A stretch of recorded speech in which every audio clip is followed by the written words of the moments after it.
श्री स्वामी समर्थ चरित्र सारामृत अध्याय 11। ग्रंथकार कैलासवासी विष्णू बळवंत थोरात। श्री गणेशाय नमः। मागील अध्यायात वर्णन केल्याप्रमाणे मुरगोड या पुण्यक्षेत्री बाळाप्पा 3 रात्र राहिले। तिथे त्यांना कळले की अक्कलकोटला साक्षात दत्तावतार श्री स्वामी समर्थ वास्तव्य करतात। सद्गुरु कृपेने तिथे आपल्या मनातील इच्छा पूर्ण होईल आणि सर्व शंकांचे निरसन होईल। पण मुरगोडमधले विद्वान बाळाप्पांना म्हणाले की तुम्ही भीमा नदीच्या तीरावर असलेल्या गाणगापूर या महाक्षेत्राला जा, तिथे अनुष्ठान करा आणि श्री गुरु स्वप्नात येऊन जे सांगतील ते करा। बाळाप्पांनी त्यांचे म्हणणे ऐकले आणि लगेच पवित्र क्षेत्र गाणगापूर इथे गेले। तिथे मनातील इच्छा पूर्ण होण्याच्या हेतूने सेवेकरी सेवा करत होते। भीमा नदीमध्ये भक्तजन स्नान करीत होते। निपुत्रिक असलेले संततीसाठी, पैशाने गरीब असलेली माणसे धनासाठी आणि आजारांनी पीडित असलेली माणसे आरोग्यासाठी प्रार्थना करत होती।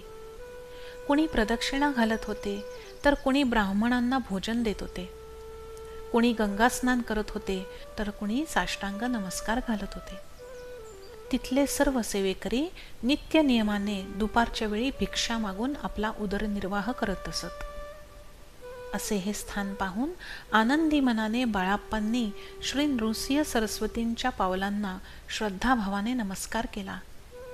बाळाप्पा हे सुखवस्तू घरातले, ज्यांच्याकडे संतती संपत्ती सर्व काही होते, ज्यांनी स्वप्नात सुद्धा कधी विचार केला नाही की आपण दुसऱ्याकडून अन्न मागून खावे, ते आज भिक्षा मागत होते।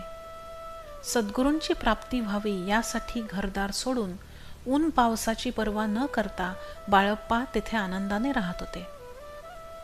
पहाटे उठून संगमावर स्नान करून जप व ध्यान करून बाळाप्पा गावात परत येत असत। इतर सेवेकऱ्यांबरोबर ते भिक्षा मागून भोजन करीत आणि मग संगमावर परत येत। दुपारी स्नान करून पुन्हा जप व ध्यान करीत, सूर्यास्ताच्या वेळी स्नान करून संध्यावंदन करीत, मग जप व नामस्मरण करीत रात्र होताच ते गावात परत येत असत। बाळाप्पा यांच्या घरी संतती संपत्ती सर्व काही होते। इतरांकडे मागून खावे याचा त्यांनी कधी स्वप्नातही विचार केला नसेल असे बाळाप्पा आज भिक्षा मागत होते। सद्गुरूंची प्राप्ती व्हावी म्हणून त्यांनी घरदार कुटुंब सोडले आणि ऊन पावसाची पर्वा न करता ते आनंदाने इथे राहू लागले। घरी पंचपक्वान्नांचे जेवण जेवणारे आज इथे भिक्षा मागत होते। कोरड्या भाकऱ्यांनी त्यांचे पोट भरत नसे।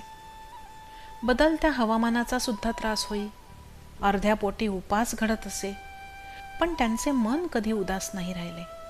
बाळाप्पांची अशी अवस्था पाहून अय्याराम नावाचे एक सेवेकरी त्यांना म्हणाले, तुम्ही रोज भिक्षा मागण्यासाठी आमच्या घरी येत जा, तुम्हाला जे काही कमी पडेल ते आम्ही तुम्हाला पुरवू। बाळाप्पांनी तसे केले। पुढचे 2 दिवस पोट भरून जेवले, पण त्यांच्या मनात संकोच होता। त्यांनी अय्याराम यांच्या घरी जाणे सोडले।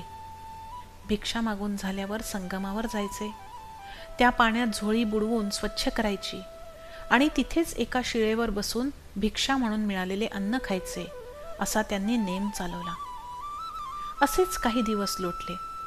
त्यांचे शरीर अशक्त होत होते आणि दिवस रात्र ते सद्गुरू कधी भेटतील या चिंतेतच मग्न असायचे। त्यांनी घरदार आणि कुटुंब सोडले होते, खूप कष्ट सोसले, पण त्यांना सद्गुरूंची कृपा मिळू शकली नाही। माझे नशीबच वाईट आहे म्हणून एवढे दारुण भोग भोगावे लागत आहेत। सद्गुरू चरण पहावे इतके पुण्य अजून आपल्या गाठीशी नाही, असे विचार बाळाप्पांच्या मनात रात्रंदिवस येत असत। तरी त्यांनी अपार कष्ट सहन करून त्यांचा नित्यनेम मात्र सुरू ठेवला। 1 महिना लोटल्यावर एकदा त्यांना स्वप्नामध्ये 3 संन्याशांनी दर्शन दिले, ज्यामुळे बाळाप्पांना आनंद झाला। पुढे 15 दिवसानंतर त्यांच्या स्वप्नात एक ब्राह्मण येऊन म्हणाला की दत्तप्रभू हे अक्कलकोटमध्ये स्वामी समर्थांच्या रूपात नांदत आहेत, तिथे लगेच जाऊन आपली मनोकामना पूर्ण करावी। ते स्वप्न पाहून बाळाप्पा समाधानाने म्हणाले की माझ्या कष्टाचे फळ मला मिळणार, ते लगेचच अक्कलकोटला जाण्याचा विचार करत असताना त्यांना त्यांच्या बिछाण्याखाली एक पत्र सापडले. त्यात एक ओळ लिहिली होती, उतावीळपणा करू नये. ते वाचून त्यांनी विचार केला की आपले अनुष्ठान अजून पूर्ण झाले नाही, तेव्हा अजून काही दिवस आपण आपला नित्यनेम सुरू ठेवावा. मग एके दिवशी संगमावर येऊन आपले कपडे झाडाखाली ठेवून बाळाप्पा स्नान करायला गेले. स्नान करून आल्यावर लगेच त्यांनी झाडाखाली ठेवलेले आपले कपडे उचलले तर कपड्यांच्या खालून एक विंचू निघाला. बाळाप्पाने त्या विंचवाला न मारता आपले काम आटपले आणि गावात परत आले. भिक्षेसाठी जेव्हा ते बाहेर पडले तेव्हा त्यांना घरोघरी पंचपक्वान्ने भिक्षेत मिळाली.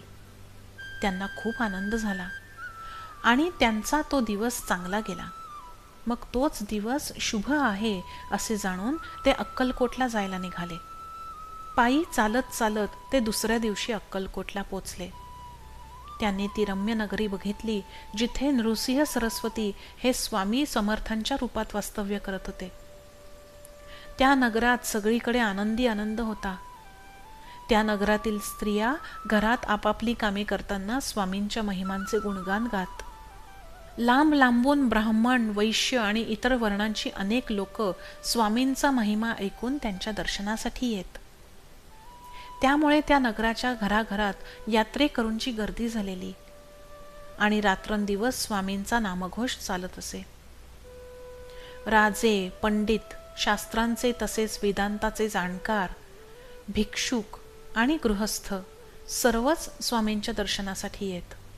नाथपंथी कानफाटे साधू, संन्यासी, फकीर, रामदासी आणि अघोरपंथी साधू संतही स्वामींच्या दर्शनासाठी तिथे येत असत.